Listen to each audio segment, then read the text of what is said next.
सातों वारों का आसरा भरियो पीहर और सासरा। कहते सुनते हुंकार भरते सभी के भंडार भरे रहेंगे। सातों वारों की कहानी एक साथ सुनने से सातों वारों के व्रत का फल एक साथ प्राप्त होता है। प्रेम से बोलिए सातों वारों के देव की जय हो। पहले सुनते हैं रविवार व्रत की कथा। प्रेम से बोलिए सूरज भगवान की जय हो। एक नगर में एक सेठ और सेठानी रहते थे। सेठ जी का कोई भी संतान न था, इसलिए वह बड़े ही दुखी रहते थे। एक दिन सेठ किसी काम के लिए बाहर जा रहा था तो उसने देखा कि एक किसान अपने खेत में दाना डाल रहा था। सेठ जी को देखते किसान दाना डालना छोड़कर अपने घर की तरफ लौट आया और बोला, आज तो बहुत बुरा अपशगुन हो गया है, न जाने आज का दिन कैसे बीतेगा।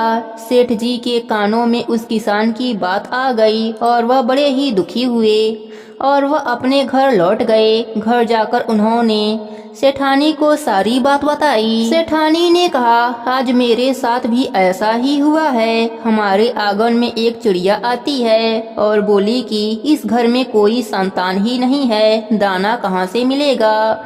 यह कहकर वह उड़ गई। सेठानी की बातें सुनकर सेठ जी और दुखी हो गए। एक दिन एक ब्राह्मण ने उन्हें सूर्य भगवान का व्रत करने और कथा सुनने की सलाह दी। अब सेठ सेठानी रविवार के दिन जल्दी उठते, स्नान करते, सूर्य भगवान की पूजा पाठ करते, उनकी कथा कहानी सुनते। ऐसा करते करते 12 वर्ष बीत गए। एक दिन सूर्य देव प्रसन्न होकर सेठ सेठानी को दर्शन दिए और कहा, मैं तुम्हारी पूजा अर्चना से प्रसन्न हूँ। बहुत जल्द तुम्हारे घर एक कन्या का जन्म होगा। ऐसा कहकर सूर्यदेव अंतर ध्यान हो गए। कुछ महीनों के पश्चात सूर्यदेव की कृपा से सेठ जी के घर एक सुंदर कन्या का जन्म हुआ। जब सुबह होता तो उस कन्या के आसपास सोना बिखरा मिलता। यह सब सेठानी देखकर बहुत खुश होती है, लेकिन उसने यह बात किसी को नहीं बताती है, यहाँ तक कि वह सेठ जी को भी नहीं बताती। धीरे धीरे वह कन्या बड़ी हो गई। वह भी अपने माता पिता के तरह सूर्यदेव की परम भक्त थी। वह रोज उनकी पूजा अर्चना किया करती थी। धीरे धीरे कन्या विवाह के योग्य हो गई। अब सेठ जी अपने कन्या के लिए विवाह खोजने लगे। तब सेठानी बोली, मेरा यह नियम है कि मैं अपने बेटी का मुख देखकर ही दिन की शुरुआत करती हूँ, इसलिए हम इसका विवाह ऐसे युवक से कराएंगे जो घर जमाई बनकर हमारे साथ रहे। क्योंकि सेठानी के मन में लालच आ गया था। सेठ जी ने ऐसा ही किया। उन्होंने ऐसा लड़का ढूंढा जो घर जमाई बनकर रहे। लड़की की शादी हो गई। सेठानी ने अपने नियम की बात अपने दामाद जी से बताई कि मैं हर रोज अपने बेटी को उठाने आया करूंगी। लड़के ने कहा, ठीक है, लेकिन सेठानी का रोज रोज सुबह आना उसके जमाई को अच्छा नहीं लगता था। उसने इस बात की शिकायत अपने पत्नी से करी, लेकिन वह बोली, मेरी माँ मुझसे बहुत प्यार करती हैं, इसलिए वह सुबह मेरा मुख देखकर ही अपनी दिनचर्या आरंभ करती हैं। एक दिन सेठानी को देरी हो गई। उस दिन उसका जमाई जल्दी उठ गया और उसने देखा उसकी पत्नी के चारों ओर सोना बिखरा पड़ा है। वह समझ गया कि उसकी सास हर दिन सुबह अपनी लड़की का मुख क्यों देखने आती है। उसने अपने पत्नी को यह बात बताने ही वाला था कि उसकी सास आ गई और वह नहीं बता पाया। अपने जमाई को काम के बहाने उसने घर से बाहर भेज दिया। फिर सेठानी ने 2 आदमियों को पैसा दिया और बोली, मेरे दामाद को मार दो। हत्यारे ने सबूत के तौर पर उसके दामाद के कटे सर को उसके पास लाए। सूर्यदेव ने देखा कि धन के लालच में मेरे द्वारा दी गई कन्या के पति को मार दिया। मुझे उसकी रक्षा करनी होगी। सूर्यदेव ब्राह्मण बनकर सेठानी के घर में भिक्षा मांगने आए। जब सेठानी भिक्षा लेने अंदर गई तो सूर्यदेव उसके जमाई का सर चुपके से ले आए और उसके धड़ के साथ जोड़ दिया। फिर अमृत के बूंदों का छींटा दिया। उसका पति जीवित हो गया। उधर सेठ की कन्या ने रविवार का व्रत रखा था। वह व्रत कथा सुनकर अपने पति का इंतजार कर रही थी। पति देर से पहुंचा तो वह बोली, आपको पता नहीं है आज मेरा व्रत है, फिर भी आप इतने देरी से आ रहे हैं। तब उसके पति ने उसे सारी बात बताई। अब दोनों ने घर छोड़ने का फैसला ले लिया। उसकी माँ ने उसे बहुत रोका, पर उसने एक ना सुनी और कहा, माँ मैं तुम्हारे साथ और नहीं रह सकती, अपने पति के साथ पति के घर जाऊंगी। ऐसा कहकर वह ससुराल चली गई। सूर्यदेव की कृपा से उसके घर में सुख समृद्धि के साथ 2 पुत्रों की उत्पत्ति हुई। सूर्यदेव ने जैसी कृपा सोना पर करी, वैसे ही इस कहानी को कहने वाले, सुनने वाले और हुंकारा भरने वालों पर भी करना। प्रेम से बोलिए सूर्य भगवान की जय हो। अब सुनते हैं सोमवार की कहानी। प्रेम से बोलिए भोलेनाथ की जय हो। एक बार भोलेनाथ से उनका सेवक कहता है, हे प्रभु, आप एक जगह खड़े खड़े थक गए होंगे, एक दिन के लिए मैं आपकी जगह मूर्ति बनकर खड़ा हो जाता हूँ, आप मेरा रूप धारण करके घूम आइए। भोलेनाथ मान जाते हैं, लेकिन शर्त रखते हैं कि जो भी लोग प्रार्थना करने आए, तुम बस उनकी प्रार्थना सुन लेना, कुछ बोलना नहीं। मैंने उन सभी के लिए प्लानिंग कर रखी है। सेवक मान जाता है। सबसे पहले मंदिर में बिजनेसमैन आता है और कहता है, हे प्रभु, हे भोलेनाथ, मैंने एक नई फैक्ट्री डाली है, उसे खूब सफलता प्रदान कीजिएगा। और माथा टेकता है तो उसका पर्स नीचे गिर जाता है। वह बिना पर्स लिए ही चला जाता है। सेवक बेचैन हो जाता है। वह सोचता है कि रोककर उसे बताए कि पर्स गिर गया है, लेकिन शर्त की वजह से वह कुछ नहीं बोल पाता। इसके बाद एक गरीब आदमी आता है और भगवान को कहता है कि घर में खाने को कुछ भी नहीं है, भगवान मदद कीजिए। तभी उसकी नजर पर्स पर पड़ती है। वह भगवान को शुक्रिया अदा करता है और पर्स लेकर चला जाता है। अब तीसरा व्यक्ति आता है। वह एक नाविक होता है। वह भोलेनाथ से कहता है कि मैं 16 दिनों के लिए जहाज लेकर समुद्र की यात्रा पर जा रहा हूँ, यात्रा में कोई अड़चन न आए, भगवान। तभी पीछे से बिजनेसमैन पुलिस के साथ आता है और कहता है कि मेरे बाद यह नाविक आया है, इसी ने मेरा पर्स चुरा लिया है। पुलिस नाविक को ले जा रही होती है। तभी सेवक बोल पड़ता है। अब पुलिस सेवक के कहने पर उस गरीब आदमी को पकड़कर जेल में बंद कर देती है। रात में भोलेनाथ आते हैं तो सेवक खुशी खुशी पूरी कहानी बताता है। भोलेनाथ कहते हैं, तुमने किसी का काम बनाया नहीं बल्कि बिगाड़ा है। वह व्यापारी गलत धंधे करता है, अगर उसका पर्स गिर भी गया तो उसको फर्क नहीं पड़ता, इससे उसके पाप कम ही होते, क्योंकि वह पर्स गरीब इंसान को मिला था। पर्स मिलने पर उसके बच्चे भूखे नहीं मरते। रही बात नाविक की, वह जिस यात्रा पर जा रहा था वहाँ तूफान आने वाला था। अगर वह जेल में रहता तो जान बच जाती, उसकी पत्नी विधवा होने से बच जाती। तुमने सब गड़बड़ कर दिया। कई बार हमारे जीवन में भी ऐसी परेशानी आती है जब हमें लगता है कि यह मेरे साथ ही क्यों हुआ, लेकिन इसके पीछे भगवान की प्लानिंग होती है। हे भोलेनाथ, हम सब पर भी अपनी कृपा बनाए रखना, सबकी रक्षा करना। प्रेम से बोलिए भोलेनाथ की जय हो। अब सुनते हैं मंगलवार की कहानी। प्रेम से बोलिए मंगल देव की जय हो। एक ब्राह्मण दंपत्ति के कोई भी संतान न हुई थी, जिसके कारण पति पत्नी दुखी रहते थे। वह ब्राह्मण हनुमान जी की पूजा हेतु वन में चला गया। वह पूजा के साथ महावीर जी से एक पुत्र की कामना प्रकट किया करता था। घर पर उसकी पत्नी मंगलवार का व्रत पुत्र की प्राप्ति के लिए किया करती थी। मंगल के दिन व्रत के अंत में भोजन बनाकर हनुमान जी को भोग लगाने के बाद स्वयं भोजन ग्रहण करती थी। एक बार कोई व्रत आ गया जिसके कारण ब्राह्मणी भोजन न बना सकी। तब हनुमान जी का भोग भी नहीं लगाया। वह अपने मन में ऐसा प्रण करके सो गई कि अब अगले मंगलवार को हनुमान जी को भोग लगाकर अंत में अन्न ग्रहण करूंगी। वह भूखी प्यासी 6 दिन पड़ी रही। मंगलवार के दिन तो उसे मूर्छा आ गई। तब हनुमान जी उसकी लगन और निष्ठा को देखकर प्रसन्न हो गए। उन्होंने उसे दर्शन दिया और कहा, मैं तुमसे अति प्रसन्न हूँ। मैं तुमको एक सुंदर बालक देता हूँ जो तेरी बहु सेवा करेगा। हनुमान जी मंगलवार को बाल रूप में उसको दर्शन देकर अंतर ध्यान हो गए। सुंदर बालक पाकर ब्राह्मणी बहुत ही प्रसन्न हुई। ब्राह्मणी ने बालक का नाम मंगल रखा। कुछ समय पश्चात ब्राह्मण वन से लौटकर आया। प्रसन्नचित सुंदर बालक घर में क्रीड़ा करते देखकर वह बालक पत्नी से बोला, यह बालक कौन है? पत्नी ने कहा, मंगलवार के व्रत से प्रसन्न होकर हनुमान जी ने दर्शन दे मुझे यह बालक दिया है। पत्नी की बात छल से भरी जान उसने सोचा कि यह उल्टा व्यभिचारिणी अपनी कलुषता छिपाने के लिए बात बना रही है। एक दिन उसका पति कुएं पर पानी भरने चला तो पत्नी ने कहा कि मंगल को भी साथ ले जाओ। वह मंगल को साथ ले चला और उसको कुएं में डालकर वापस पानी भरकर घर आया तो पत्नी ने पूछा कि मंगल कहाँ है। तभी मंगल मुस्कुराता हुआ घर पर आ गया। उसको देख ब्राह्मण आश्चर्यचकित हुआ। रात्रि में उसके पति से हनुमान जी ने सपने में कहा, यह बालक मैंने दिया है, तुम पत्नी को उल्टा क्यों कहते हो?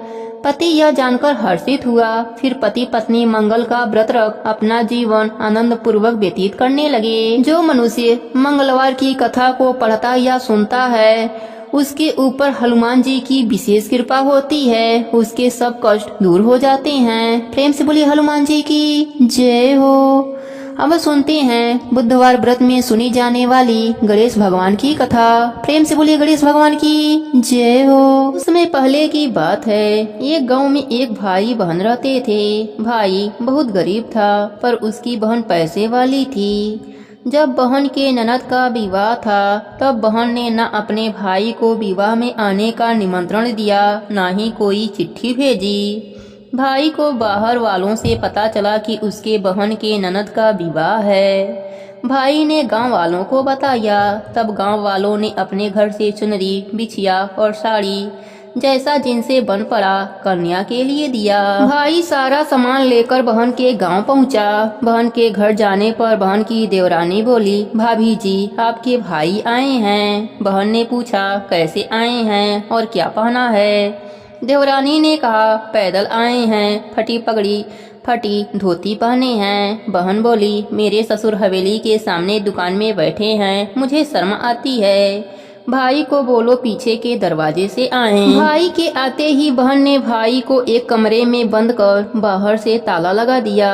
एक तरफ लड़की का विवाह हो रहा था, गाजे बाजे बज रहे थे, अतिथियों को भोजन कराया जा रहा था और दूसरी तरफ भाई को कोई पानी तक पूछने वाला न था। भांजे की बहू को दया आई और उसने दरवाजा खोल दिया। दरवाजा खुलते ही भाई वहां से भागा। 2 दिनों से भूख प्यास के कारण उसे चक्कर आने लगे। रास्ते में गणेश जी का मंदिर था, वहां जाकर गिर गया। रोते रोते गणेश जी को अपनी व्यथा सुनाई और बोला, आज मेरी गरीबी के कारण से मेरी सगी बहन ने मुझे धिक्कार दिया। घर जाने पर मेरी पत्नी जब पूछेगी कि विवाह से क्या मिठाई लेकर आए हो तो मैं क्या जवाब दूंगा। गणेश जी को उस पर दया आ गई और वह बोले, मेरे बगीचे से ककड़ी और तरबूज तोड़कर ले जा। भाई ने ककड़ी तोड़कर झोला भर लिया और अपने घर गया। घर जाते ही बच्चों ने पूछा, पिताजी बुआ के वहाँ से हम लोगों के लिए क्या लाए हैं? झोला खोलते ही छोटे तरबूज सोने के गेंद में बदल गए। बाकी तरबूज काटे तो उनमें से हीरे मोती निकले। पत्नी बोली, आप बहन के घर से इतना कुछ क्यों लाए हैं? आपकी बहन ने हम लोगों को बहुत ज्यादा दे दिया है। भाई ने कुछ जवाब नहीं दिया। गणेश भगवान की कृपा से उनके दिन बदल गए। भाई का काम धंधा जोरों से चलने लगा। धीरे धीरे गहने बने, रहने के लिए मकान बन गया। पत्नी बोली, ननद जी को बुलाकर लाओ। भाई नए कपड़े नए जूते पहनकर रथ में बैठकर बहन को लेने गया। देवरानी बोली, भाभी जी आपके भाई आए हैं। बहन ने पूछा, कैसे आए हैं और क्या पहना है? देवरानी बोली, रथ में बैठकर खूब ठाट बाट से आए हैं। बहन बोली, मेरे भाई को बोलो कि हवेली के सामने से आए, मेरे ससुर देवर जेठ देखेंगे। भाई का बहन ने खूब स्वागत किया। भाई बोला, मैं तुम्हें लेने आया हूँ। बहन बोली, मुझे भी बहुत दिन हो गए हैं, चलो मैं चलती हूँ। भाई बहन को लेकर अपने घर आया। भाई और उसकी पत्नी बहन का खूब आदर सत्कार किए। जो चीजें मांगी सब बनवा कर दिया। बहन बोली, भाई मुझे जूती चाहिए। भाई ने मोची को बुलाया और कहा, मेरी बहन के लिए ऐसी जूती बनाओ जो मुंह से बोले। भाई ने बहन को बहुत सारा धन देकर विदा किया, पर अभी तक वह जूती नहीं आई थी। बहन रवाना होने लगी, तब मोची जूतियाँ लेकर आया। बहन के जूती पहनते ही जूतियाँ बोली, निर्धन भाई की पैसे वाली बहन, गणेश जी का बगीचा नहीं होता तो आज क्या करती बहन। तब भाई की पत्नी ने पूछा, यह कहाँ से आवाज आ रही है। भाई ने कहा, सुबह का समय है, कोई जीव जंतु बोल रहा होगा। भाई ने घोड़े गाड़ी को जल्दी जाने के लिए कहा। बहन के जाते ही पत्नी जिद करके बैठ गई कि जूतियाँ क्या बोल रही थीं। पति ने अपनी पूरी आप बीती सुनाई कि कैसे बहन ने मुझे 2 दिन भूखा रखा, कमरे में बंद कर दिया था। भांजे की बहू ने दरवाजा खोला, तब मैं बाहर आया और गणेश जी की शरण में जा पहुंचा। गणेश जी की कृपा से हमारे दिन बदले हैं। उसने अपने पत्नी को सारी बात बताई। तब पत्नी बोली, अगर मुझे पहले मालूम होता तो मैं आपकी बहन को कुछ न देती। मेरा दिया हुआ सब कुछ वापस लेकर आओ। तब पति बोला, सुहासिनी के आशीष से ही हमें गणेश भगवान ने सब दिया है। अगर वह मुझे भूखा प्यासा कमरे में बंद नहीं करती तो मैं गणेश भगवान के मंदिर में क्यों जाता। क्या मैं गणेश जी को अपना दुखड़ा सुनाता। तुम अपना मन मैला मत करो, अपने पर तो गणेश जी की कृपा है और किस चीज की कमी है। फिर दोनों गणेश भगवान के आगे झुककर प्रणाम किए और जयकारा लगाया। हे गणेश जी महाराज, जैसी कृपा आपने गरीब भाई पर करी, वैसी ही कृपा अपने सभी भक्तों पर करना। सबके व्रत को पूर्ण करना, सबके नित्य नियम को पूर्ण करना। कहानी अधूरी हो तो पूरी करना, पूरी हो तो मान रखना। प्रेम से बोलिए गणेश भगवान की जय हो, पार्वती माता की जय हो, भोलेनाथ की जय हो। अब सुनते हैं बृहस्पतिवार व्रत की कथा। प्रेम से बोलिए बृहस्पति देव की जय हो। किसी गांव में एक साहूकार रहता था, जिसके घर में अन्न, वस्त्र और धन किसी की कोई कमी न थी, परंतु उसकी स्त्री बहुत ही कृपाण थी। किसी बिछाड़ते को कुछ नहीं देती थी, सारे दिन घर के कामकाज में लगी रहती थी। एक समय एक साधु महात्मा बृहस्पतिवार के दिन उसके द्वार पर आए और भिक्षा की याचना की। स्त्री उस समय घर के आंगन को लीप रही थी। इस कारण साधु महाराज जी से कहने लगी कि महाराज, इस समय मैं घर लीप रही हूँ, आपको कुछ भी दे नहीं सकती, फिर किसी अवकाश के समय आना। साधु महात्मा खाली हाथ ही चले गए। कुछ दिन के पश्चात वही साधु महाराज आए, उसी तरह भिक्षा मांगी। साहूकारनी उस समय लड़के को खाना खिला रही थी। कहने लगी, महाराज मैं क्या करूं, अवकाश ही नहीं है, इसलिए आपको भिक्षा नहीं दे सकती। तीसरी बार महात्मा जी आए तो उसने उन्हें उन्हीं तरह से टालना चाहा, परंतु महात्मा जी कहने लगे कि यदि तुमको बिल्कुल ही अवकाश मिल जाए तो मुझको भिक्षा दोगी। साहूकारनी कहने लगी कि हाँ महाराज, यदि ऐसा हो जाए तो आपकी बड़ी ही कृपा होगी। साधु महात्मा जी कहने लगे कि अच्छा, मैं एक उपाय बताता हूँ। तुम बृहस्पतिवार के दिन निकलने के बाद उठो और सारे घर में झाड़ू लगाकर कूड़ा एक कोने में जमा करके रख दो। घर में चौका इत्यादि मत लगाओ। फिर स्नान आदि करके घर वालों से कह दो उस दिन सब लोग हजामत अवश्य बनवावें। रसोई बनाकर चूल्हे के पीछे रखा करो, सामने कभी न रखो। सायंकाल को अंधेरा होने के बाद दीपक जलाया करो तथा बृहस्पतिवार को पीले वस्त्र मत धारण करो, न पीले रंग की चीजों का भोजन करो। यदि ऐसा करोगी तो तुमको घर का कोई भी काम नहीं करना पड़ेगा। साहूकारनी ने ऐसा ही किया। बृहस्पतिवार को दिन चढ़े उठी, झाड़ू लगाकर कूड़े को घर में जमा करके रख दिया। पुरुषों ने हजामत बनवाई, भोजन बनाकर चूल्हे के पीछे रखा करती। वह सब बृहस्पतिवारों को ऐसा ही करती रही। अब कुछ काल बाद उसके घर में खाने को दाना न रहा। थोड़े दिनों में महात्मा जी फिर से आए और भिक्षा मांगी, परंतु सेठानी ने कहा, महाराज मेरे घर में खाने को अन्न नहीं है, आपको कहाँ से दे सकती हूँ। तब महात्मा जी ने कहा कि जब तुम्हारे घर में सब कुछ था तभी भी तुम कुछ नहीं देती थी, अब पूरा पूरा अवकाश है तभी भी तुम कुछ नहीं दे रही हो। तुम क्या चाहती हो वह कहो। तब सेठानी ने हाथ जोड़कर प्रार्थना करी, महाराज अब कोई ऐसा उपाय बताओ कि मेरा पहले जैसा धन धान हो जाए। अब मैं प्रतिज्ञा करती हूँ कि अश्वमेव जैसा आप कहेंगे वैसा ही करूँगी। तब महात्मा जी ने कहा, बृहस्पतिवार के दिन प्रातः काल उठकर स्नान आदि से निवृत्त होकर लोटे में हल्दी डालकर केला सींचो, बृहस्पतिवार व्रत की कथा सुनो, विष्णु भगवान की पूजा करो। घर के पुरुष उस दिन हजामत न बनवावे, भूखों को अन्न जल देती रहो, ठीक सायंकाल दीपक जलाओ। यदि ऐसा करोगी तो तुम्हारी सब मनोकामनाएं भगवान बृहस्पति देव की कृपा से पूरी हो जाएगी। सेठानी ने ऐसा ही किया और उसके घर में धन्य धान वैसा ही हो गया जैसा कि पहले था। इस प्रकार भगवान बृहस्पति जी की कृपा से अनेक प्रकार के सुख भोग कर दीर्घ काल तक वह जीवित रही और मरने के बाद वैकुंठ लोक का सुख मिला।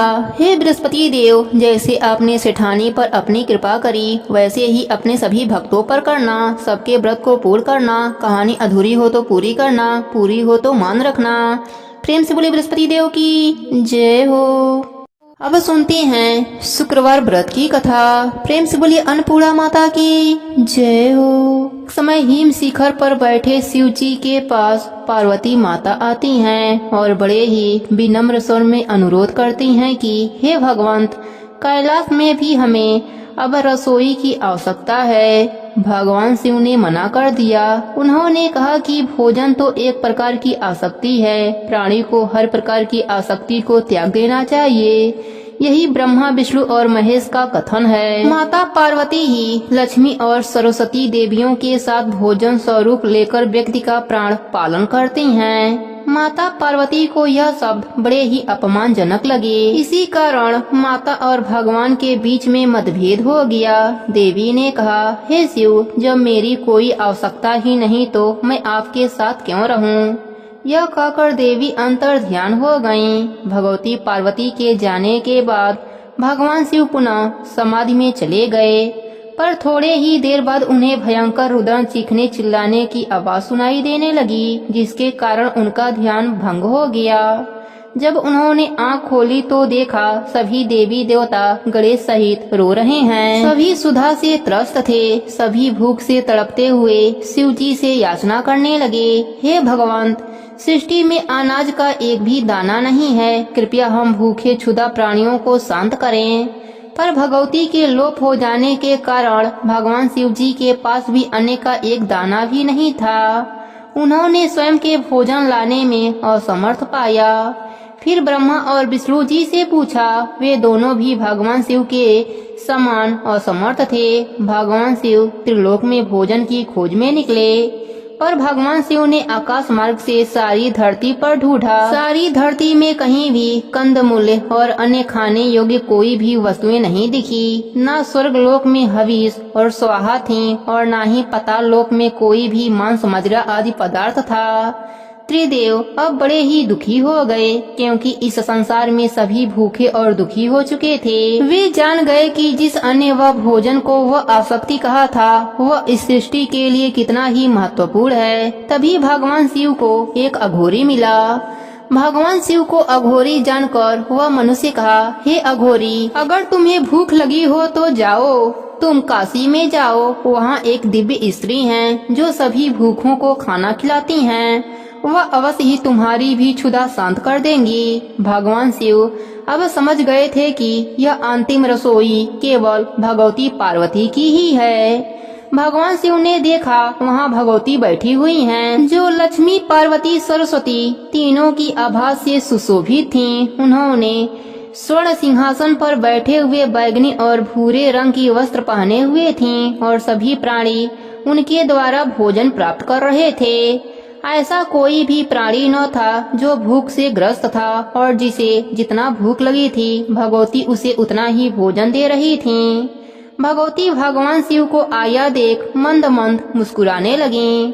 उन्होंने कहा, हे शिव, यह सत्य है कि आप और ब्रह्मा भूख के बंधन में नहीं बंधे हैं, पर आप जिसके भक्ति के बंधन में बंधे हैं वह क्षुधा से ग्रस्त होते हैं। इसलिए भोजन उनके लिए उतना ही आवश्यकता है जितना आपके लिए भक्ति। भगवान शिव समझ गए, भले ही वह बैरागी हैं, पर सांसारिक बंधन उनके लिए भी उतना ही आवश्यकता है जितने संसारियों के लिए।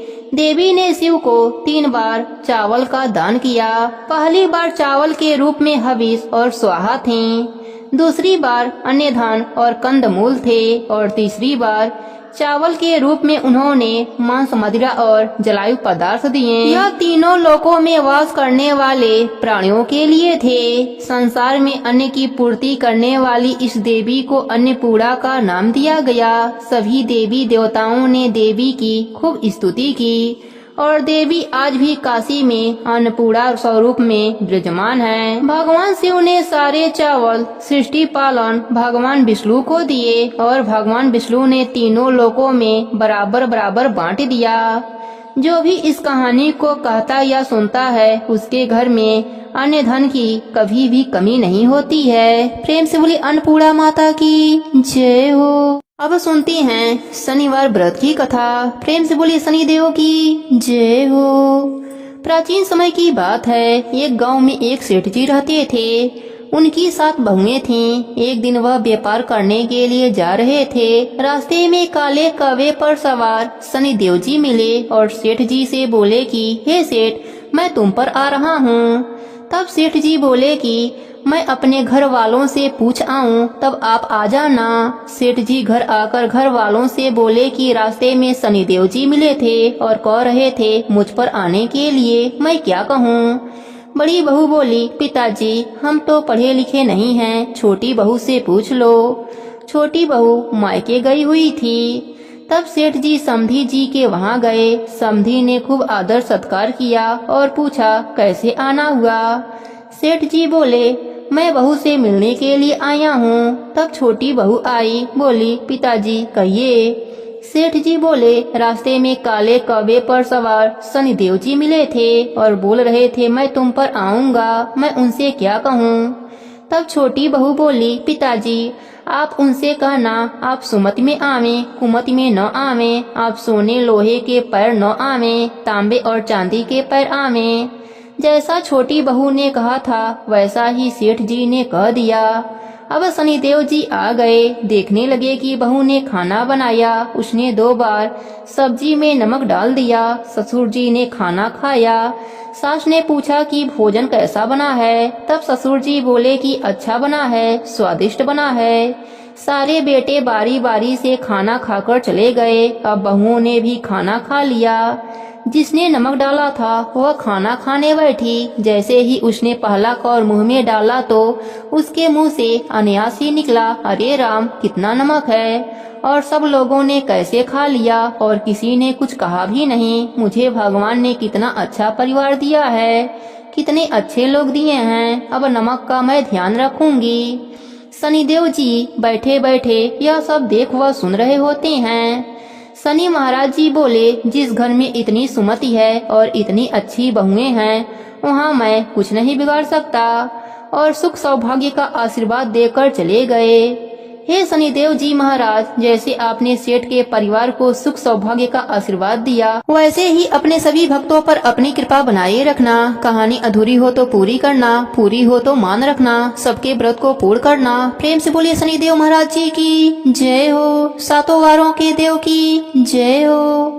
एक गांव में एक माँ बेटे रहते थे। एक बार माँ गंगा स्नान के लिए गई तो बहू से कहकर गई कि मेरे बेटे को सुबह रोटी दे देना। बहू ने कहा कि अच्छा दे दूंगी। बेटा बोला, मामा रोटी दो। बहू बोली, ना रोटी है ना माँ है, कमा के लाओगे तभी रोटी दूंगी।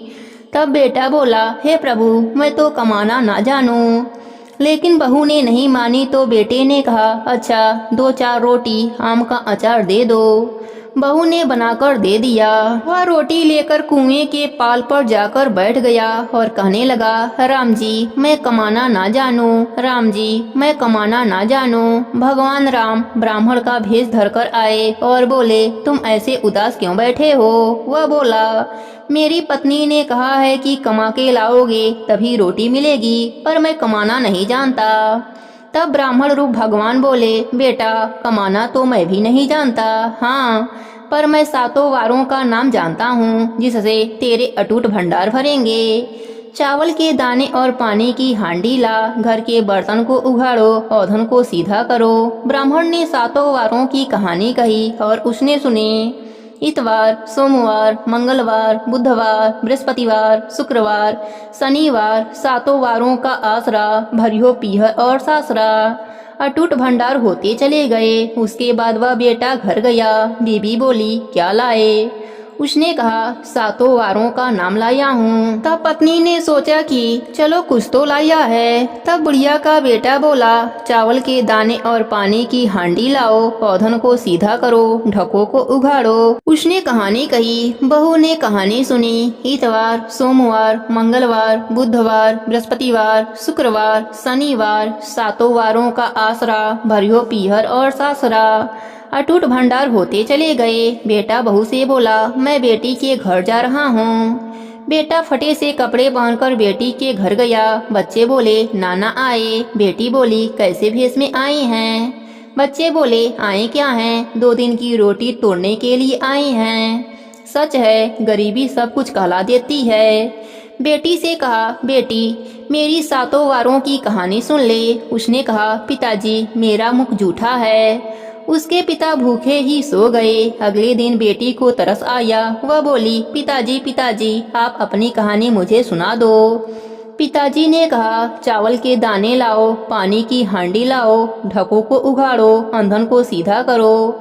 पिता ने कहानी कही। बेटी ने कहानी सुनी। इतवार, सोमवार, मंगलवार, बुधवार, बृहस्पतिवार, शुक्रवार, शनिवार 7 वारों का आसरा, भरियो पीहर और सासरा। अटूट भंडार होते चले गए। बेटी भर भर के बोरे बांटने लगी। पड़ोसन ने कहा, तुम तो कह रही थी कि मेरे पिताजी कुछ नहीं लाए, फिर यह भर भर के बोरे कहाँ से बांट रही हो? तब बेटी बोली, मेरे पिताजी तो खाली हाथ ही आए थे। यह तो 7 वारों के कहानी का फल है। तब पड़ोसन बोली कि अपने पिताजी से कहो कि 7 वारों की कहानी मुझे भी सुना दें। बेटी ने पिताजी से कहा तो वे बोले, आज तो मेरा मुख जूठा है, कल सुना दूंगा। अगले दिन बेटी के पिताजी ने पड़ोसन को 7 वारों की कहानी सुनाई। उसके भी खूब अटूट भंडार हो गए। 7 वारों का आसरा, भरियो पीहर और सासरा। कहते सुनते हुंकार भरते सभी के भंडार भरे रहेंगे। प्रेम से बोले 7 वारों के देव की जय हो।